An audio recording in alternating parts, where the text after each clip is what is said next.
Bonjour tout le monde. Aujourd'hui, je vais vous présenter la nouveauté de la semaine. Il s'agit du 24e épisode des aventures de James Bond, Spectre. Une vidéo cryptique vient faire surface dans le passé de Bond et oblige notre agent secret à se rendre au Mexique et à Rome.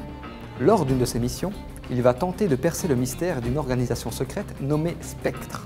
En parallèle, M tente de déjouer les plans politiques qui les empêchent de continuer la mission. De son côté, James Bond s'allie à la fille de son ancien ennemi pour tenter de déjouer les plans de Spectre et de savoir qui ils sont et quels sont les objectifs et surtout découvrir le véritable ennemi. Sam Mendes revient à la réalisation de ce nouveau film. Il avait déjà fait l'excellent Skyfall qui était pour moi excellent. Les gens ont beaucoup aimé Skyfall et qu'en est-il de Spectre?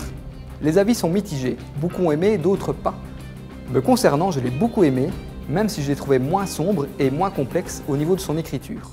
Ceci dit, je vous invite vraiment à revoir les 3 premiers films de Daniel Craig pour bien comprendre les éléments scénaristiques du film, même si le scénario reste classique pour un James Bond. Contrairement aux autres films, j'ai trouvé Daniel Craig moins froid et beaucoup plus souriant dans celui-ci. Je trouve qu'il l'a joué un peu plus cool, et ça lui va très bien. C'est même dommage qu'il ne sera plus présent pour le 25e épisode. Enfin, rien n'est moins sûr. Comme dans tout James Bond, il y a bien entendu les James Bond Girls, et ces dernières sont interprétées par Monica Bellucci et Léa Seydoux. Malheureusement, Monica Bellucci sera beaucoup moins présente, ce qui est fort dommage, mais ce sera la charmante Léa Seydoux qui sera mise en avant. Quant au méchant, le méchant principal est incarné par Christopher Waltz, beaucoup moins charismatique que dans Skyfall, mais j'ai trouvé qu'il était assez sympa, surtout pour son côté mystérieux et énigmatique. Son homme de main est joué par Dave Bautista, un ancien catcheur qu'on a pu voir également dans Les Gardiens de la Galaxie. Son personnage est assez brut et violent, il fonce dans le tas et il m'a fait fort penser à Requin.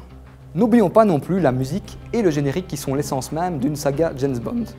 En effet, je pense qu'ici il s'agit du premier générique qui est interprété par un chanteur, Sam Smith. Le générique est très sympa, il y a une belle mise en scène, de belles photographies et je l'ai trouvé un peu long mais la musique est très chouette. Spectre est vraiment un très bon divertissement et pour ça je lui mets un bon 9 sur 10, vivement le 25e.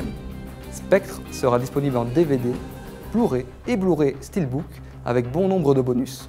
En attendant, vous pouvez retrouver toutes mes chroniques ici sur le blog de Mediamar Brennaleux. Quant à moi, je vous dis à très bientôt, je vous laisse, je vais au cinéma. Salut!